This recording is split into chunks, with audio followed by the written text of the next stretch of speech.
Hello viewers, நாங்கள் இந்த சீரீஸில் கடந்த காலத்தில் வந்த full OL past papers and model பேப்பர்ஸோட ஃபுல் எலாபரேஷன் பார்த்துக்கிட்டு வரோம். நான் விபூஷன், நான் யூனிவர்சிட்டி ஆஃப் மொரட்டோவில் இன்ஃபர்மேஷன் டெக்னாலஜி அண்ட் மேனேஜ்மெண்ட் படிக்கிறேன். உங்களுக்கு இந்த வீடியோஸ் எல்லாம் பிடிச்சிருந்தா சப்ஸ்கிரைப் பண்ணுங்கள், லைக் பண்ணுங்கள், ஷேர் பண்ணுங்கள், கமெண்ட் பண்ணுங்கள். எந்த ஒரு பேப்பர் எக்ஸ்பிளனேஷனையும் மிஸ் பண்ணிடாமல் பார்க்குறதுக்கு மறக்காமல் சப்ஸ்கிரைப் பண்ணிடுங்க.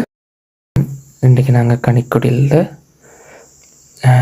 2023 ஆண்டு ஓஎல் பேப்பர்ன்ற 5வது கேள்வி பார்க்க போகிறோம். இதுக்கு முன்னைய கேள்விகள் முன்னைய வீட்டில் இருக்கும். இந்த பேப்பர் ஃபுல்லாகவே இருக்கும். அடுத்தடுத்த வீடியோவிலையும் பார்த்துக்கொள்ளுங்க. சரியா? 5வது கேள்வி என்ன? ஒரு குறித்த பாடசாலையின் 120 மாணவர்கள் ஒரு கணித சோதனையில் பெற்ற புள்ளிகளை கொண்டு வரையப்பட்ட ஒரு திரள் மீடரின் வலையை உருவிற்காட்டப்பட்டுள்ளது. இச்சோதனை ஒரு மாணவன் பெறத்தக்க உயர்ந்தபட்ச புள்ளி. இது ஒரு கேள்வியா? உயர்ந்தபட்ச புள்ளி நேரடியாக இருக்கு. சரியா? ஒரு மாணவன் பெறத்தக்க உயர்ந்தபட்ச புள்ளி எவ்வளவு? 60 தான் பெறலாம். இச்சோதனையில் 35 அல்லது அதிலும் குறைந்த புள்ளியை பெற்ற மாணவர்கள் எண்ணிக்கை 35. சரியா? அவங்களே குறிச்சிருக்கணும். அல்லது அதிலும் குறைந்த புள்ளிகளை பெற்ற மாணவர்களின் எண்ணிக்கை 60. சரியா? ஏனென்றா இது ஒரு திரள் மீடரின் விலை. ஒரு 10, இந்த 10ஓட 10 பேர் சேர்ந்து 20, 30, 40, 50, 60. இது மீடரின் விலைண்டா 35 நேர 60 பேர் இல்லை. 35க்கே எடுத்ததே 60 பேர் இல்லை, மொத்தமே 60. எல்லாத்தையும் கூட்டி கொண்டு வரேன். அப்படி ஸ்டெப் பை ஸ்டெப்பாக தான் இது. அப்போ புள்ளி திரள் மீடரின் விலை திரள் கூட்டி கொண்டு வரையணும். சரி, சோதனைக்கு தோற்றிய மாணவர்களிடையே கூடுதலான புள்ளியை பெற்ற 25% கூட்டத்தை வேறுபடுத்த வேண்டியுள்ளது. அதற்காக எந்த புள்ளியிலும் பார்க்க கூடுதலான புள்ளியை பெற்ற மாணவர்களை தெரிவு செய்வான். 120 பேர். அதில் 25% எவ்வளவு? 30 பேர். சரியா?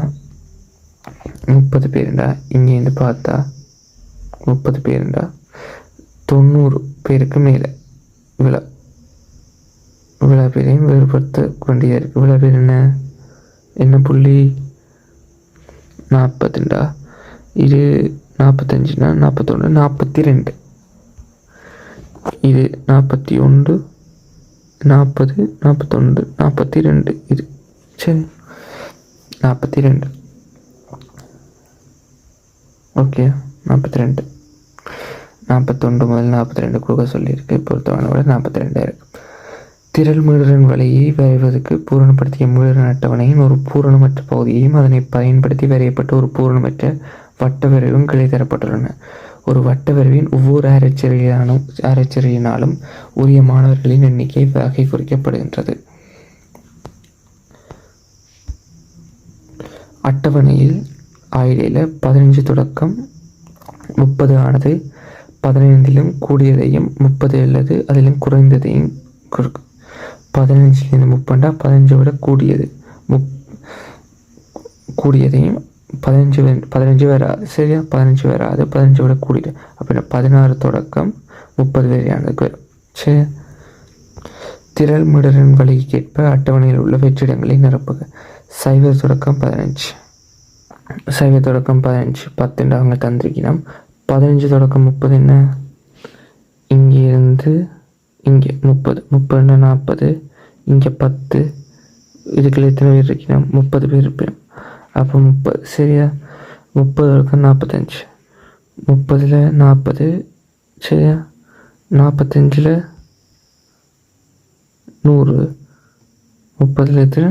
40, 45ல் 100. இதில் 60 பேர் இருப்பினோம். 45லேருந்து 60 20 அதிலே தந்திருக்கணும். வட்டவெருவில் மையத்தின் கோணம் 30 பாகை கொண்ட அரைச்சரியினால் வகை குறிக்கப்படும் புள்ளி ஆயிடை யாது? வட்டத்தை சுற்றியுள்ள கோணம் 360 பாகை. சரியா? அதில் 30 பாகை 360 மேல் 30 1 12. சரியா? இங்கே 120 மாணவர்கள். 1 12 விதமானவர்கள் எத்தனை பேர்? 10 பேர். அப்போ இது 10 பேரை குறிக்குது. 10 பேரை குறிக்கிறது இங்கே இது 0 தொடக்கம் 15. அப்போ இது என்ன? 0 தொடக்கம் 15. ஆயிடை 40 45 தொடக்கம் 60 வகை குறிக்கும் அரைச்சரையின் மையத்தின் கோணத்தை காண்க. குறித்த கோணத்துக்குரிய மாணவர் எண்ணிக்கை யாது? என்னவா 45லேருந்து 60 120 மாணவர்கள், அதில் 20 பேர் தான் 45லேருந்து 60, மொத்தம் 360 பாகை கோணம்.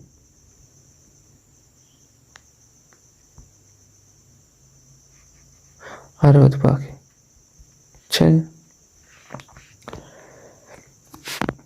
பகுதி 1 பகுதி பி முழுமையாக முடிஞ்சது. அடுத்த வீடியோஸில் பகுதி 2 ஒன்று பார்ப்போம். நன்றி.